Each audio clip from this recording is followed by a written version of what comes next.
2018 সালের নির্বাচন সফলভাবে পার করে আনার পুরস্কার হিসেবে শেখ হাসিনার পক্ষ থেকে সচিব পদমর্যাদার 12 জন পেয়েছেন 14 তলা ভবন। এ অভিযোগে জাতীয় গৃহায়ণ কর্তৃপক্ষের অফিসে দুদকের অভিযান। শেখ হাসিনার কার্যালয়ের নির্দেশেই 2024 সালের 26শে মে গৃহায়ণ কর্তৃপক্ষ সরকারি অর্থব্যয় ভবনটি নির্মাণ কাজ শুরু করে। এরই মধ্যে 5 তলা পর্যন্ত নির্মাণ কাজ শেষ হয়েছে।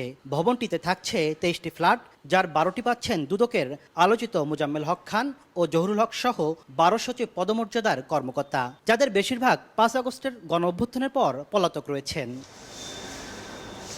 দুদক বলছে, অভিযানে তথ্য উপাত্ত বিশ্লেষণ করে পরবর্তী পদক্ষেপ নেবে তারা।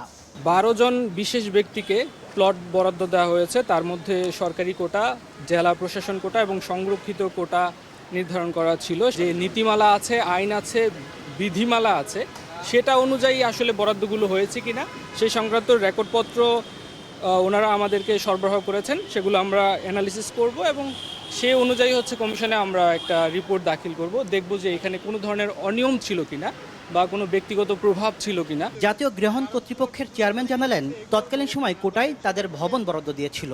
মন্ত্রণালয়ও বরাদ্দে অসঙ্গতি খুঁজে দেখছে।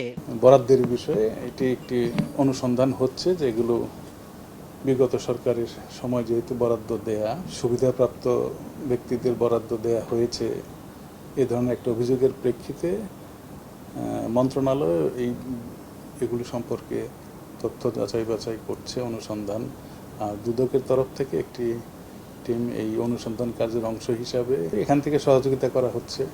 মন্ত্রণালয়ের সিদ্ধান্তের আলোকে এই ভবনের বরাদ্দের বিষয়ে পরবর্তী পদক্ষেপ নেবে গৃহায়ণ কর্তৃপক্ষ। তাসলিম তৌহিদ, সময় সংবাদ, ঢাকা।